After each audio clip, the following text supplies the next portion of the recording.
Negore waited while Karduk talked with Ivan.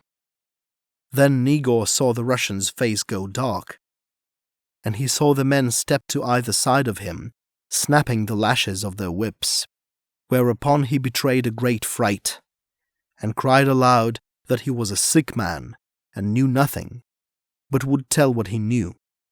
And to such purpose did he tell, that Ivan gave the word to his men to march, and on either side of Negore marched the men with the whips, that he might not run away.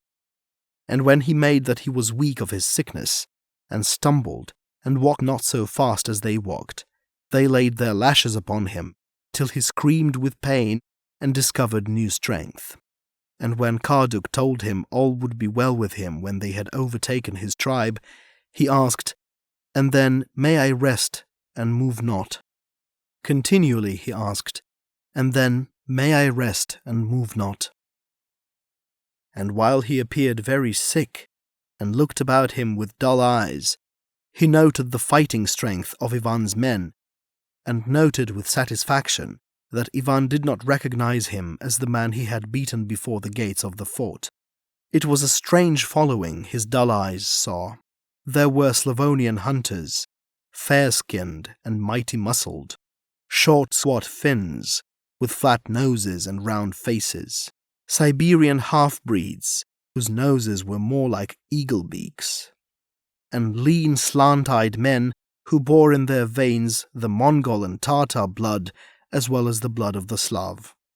Wild adventurers they were, forayers and destroyers from the far lands beyond the Sea of Bering, who blasted the new and unknown world with fire and sword and clutched greedily for its wealth of fur and hide. Negore looked upon them with satisfaction, and in his mind's eye he saw them crushed and lifeless at the passage up the rocks. And ever he saw, waiting for him at the passage up the rocks, the face and the form of Una, and ever he heard her voice in his ears, and felt the soft warm glow of her eyes. But never did he forget to shiver, nor to stumble where the footing was rough, nor to cry aloud at the bite of the lash.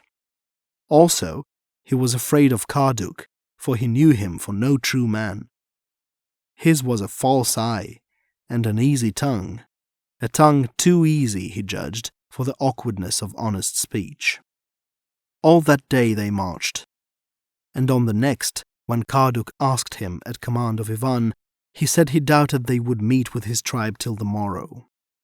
But Ivan, who had once been shown the way by old Kinus, and had found that way to lead through the white water and a deadly fight, believed no more in anything. So when they came to a passage up the rocks, he halted his 40 men, and through Karduk demanded if the way were clear. Negore looked at it shortly and carelessly. It was a vast slide that broke the straight wall of a cliff, and was overrun with brush and creeping plants, where a score of tribes could have lain well hidden. He shook his head. "Nay, there be nothing there," he said. "The way is clear." Again Ivan spoke to Karduk, and Karduk said, "Know, strange brother, if thy talk be not straight, and if thy people block the way and fall upon Ivan and his men, that thou shalt die, and at once." "My talk is straight," Negore said. "The way is clear."